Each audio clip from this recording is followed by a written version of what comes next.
We're staying in our interface.dwg file, so keep that file open in AutoCAD for now.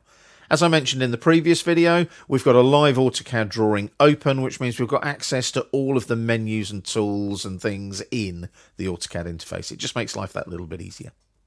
Now, we're going to take a look at the info bar in AutoCAD in this particular video, and it's one of those little ones that you probably won't ever need, but it's nice to know that it's there. Now, it's up here top right in the AutoCAD interface. So as you can see, we've got up here, type a keyword or phrase.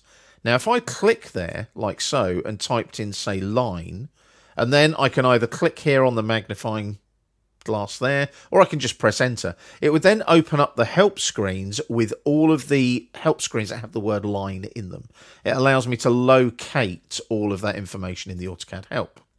Now, the other thing just to the left of it, by the way, if I click there, it will kind of minimize the info bar. Click again, maximizes it. That type of keyword or phrase option disappears when you click on that little arrow there.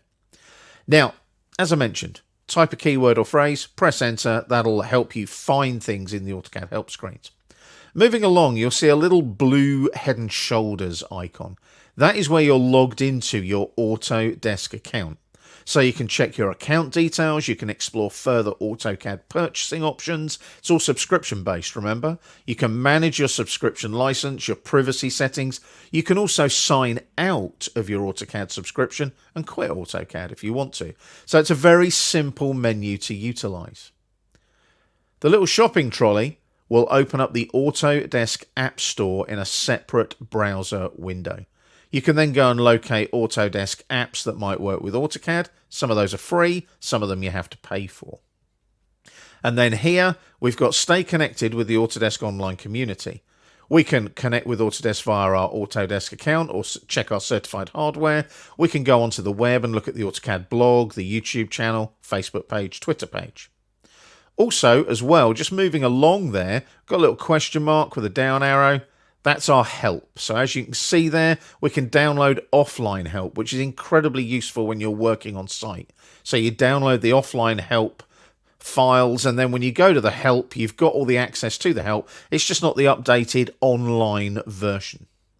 And then last but not least here, we've got the Autodesk Assistant. It's an AI-powered assistant to help you find answers and direct you to further support with AutoCAD. If you click on that, that will open up a little assistant dialog and you can type in what you need. You can also type assistant open when you need help as well. This is one of the newer things in AutoCAD 2025, which is all AI based, artificial intelligence based. It's an incredibly useful little tool, so check it out when you've got a moment and perhaps have a look and see how the Autodesk Assistant can help you.